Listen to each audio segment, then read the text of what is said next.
I have an addiction. Now, I love roguelike games. It's one of the best genres in gaming. And with so many games out there, there's a guaranteed game out there for anyone. Want to play a dungeon crawler where you collect items and clear rooms of enemies? Play Binding of Isaac. Love hoarding upgrades and items and clearing waves of monsters and bosses? Then play Risk of Rain 2. Wait, actually, don't play that one.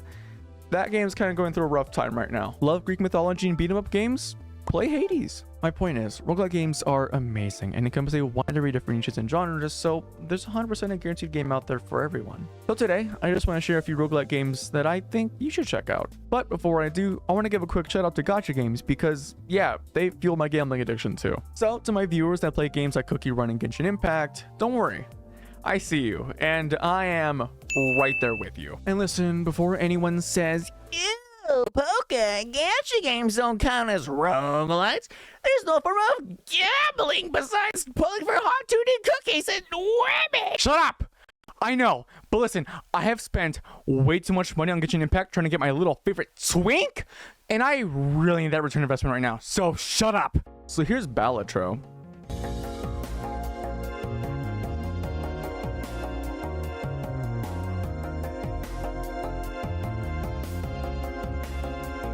Balatro is a poker roguelite developed by Local Thunk, with the best way I can describe it being that it's like if you put more gambling into gambling. Which I guess makes it sound like a fairly simple game, right? You just play poker with extra steps and win the game, right? Yeah, well, that's the case until you throw in jokers, planet cards, tarots, stamps, glass cards, foil cards, tags, boss blinds, vouchers. But anyway, the main goal in Balatro is to beat the final boss blind. Basically, this game is split into 8 ants, with each ant having small blind, medium blind, and boss blind, with your main goal in Balatro to beat the final boss blind.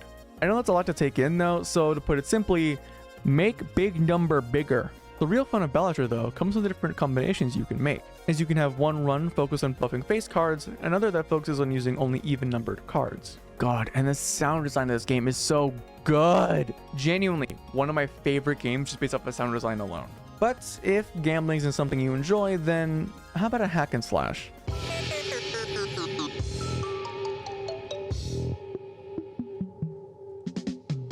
Yeah, that's right. I worked a gacha game into a roguelite video. F you. Now, normally I wouldn't cover a Hoyoverse game on this channel because they're glorified money traps with a dash of neuron activation, but then this is different. Okay, it's mostly different. While Zenless Zone Zero does have visual traits of any anime-based gacha game, the fun of this game actually comes from the combat. With the best way I can describe it being that it's like if you and 2 of your buddies went to go beat up the back alley fence dealer in your neighborhood, only realize that this motherfucker is ripped and has a flaming motorcycle. Okay, that might be a little exaggerated, but this game really does do a great job of making the combat feel both fun and engaging. With each character having their own role, attack style, and ultimate, they can be just absolute eye candy to watch. Zenless Zone Zero is the perfect game to play if you enjoy hack and slash games. With the only real gripe I have being that out of any Hoyoverse game since Genshin Impact, Zenless is by far the most grind-heavy game released, which can understandably be a big turnoff to many people. But I find that simply turning my brain off and listening to something in the background like a podcast, shout out Creepcast, while grinding really helps. But out of every mode of Zenless, I personally enjoy playing Hollow Zero, the game's roguelite mode. Wait a second. Roguelite mode. Did I write that? Roguelite? Oh my god. See, it is fine to talk about this game in a roguelite video. See, I mean, sure, it's only one mode for the entire game, but it still counts, right? I mean, look, come on, hey, wait, where you going? Hey, come back, come on, we still talk. Hey, where you going? Come back.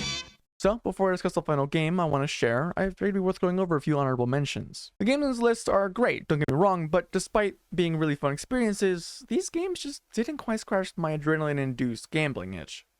Have a Nice Death is a roguelite platformer developed by Magic Design Studios. In it, you play as Death taking back control of the underworld post-mental breakdown. While the combat in this game is fun and challenging, the game is super unforgiving, as healing items are few and far in between, platforming can feel kinda stiff sometimes, and bosses have a major difficulty curve. But even though this game has a few issues, it's still a solid game that allows it to be a very good entry-level game for the roguelite genre. Unsurprisingly, Splatoon is on the list, and I mean, to be fair, what did you expect? I was a Splatoon content creator. Now, on a fundamental level, this game is basic as fuck. And I mean like basic.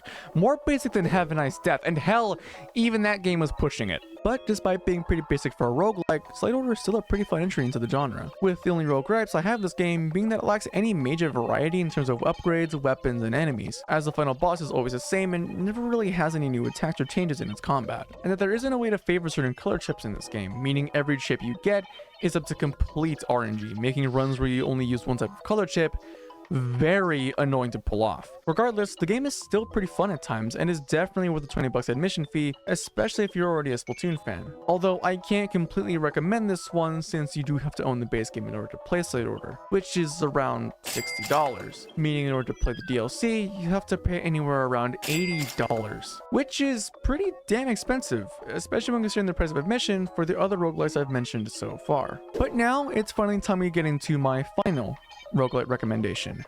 So behold, Peak!